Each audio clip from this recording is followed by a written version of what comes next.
अस्सलामुअलैकुम। दुश्मन को बर्बाद करने के लिए आपकी खिदमत में एक वजीफ़ा लेके हाज़िर हो रहा हूँ।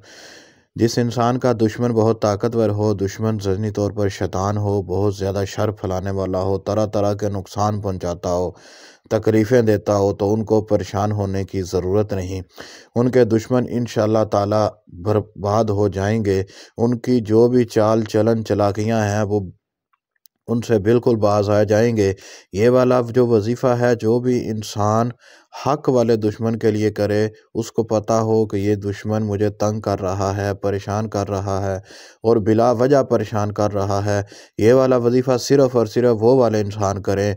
हर इंसान दूसरे इंसान के लिए अगर नाजायज़ ये वजीफ़ा करेगा तो उसका ज़िम्मेदार वो खुद ही होगा और ख़ुद ही उसका नुकसान बर्दाश्त करेगा। कोई हमारे ज़िम्मे नहीं है, क्योंकि जो इंसान किसी को नाजायज़ तंग करता है उसके ऊपर भी ज़वाल आ जाता है। इशा की नमाज के बाद सूरत लाहब को 100 मरतबा पढ़ना है, बग़ैर बिस्मिल्लाह के, बग़ैर दुरूद शरीफ के। ठीक है। तब्बत यदा अबी लहब व तब्ब मा अगना अन्हु मालुहु व मा कसब, ये वाली सूरत हर रोज़ 100 दफ़ा पढ़ा करे, ज़िंदगी का मामूल बना ले।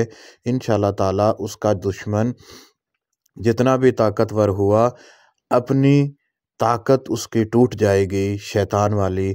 अल्लाह के हुक्म से बाज आ जाएगा, कभी भी आपको तंग नहीं करेगा। इस वीडियो को सदका जारिया समझ के आगे भी शेयर करें। हमारे यूट्यूब चैनल अमलियात ईमान का मज़ीद विज़िट करें, आपका बहुत फ़ायदा होगा।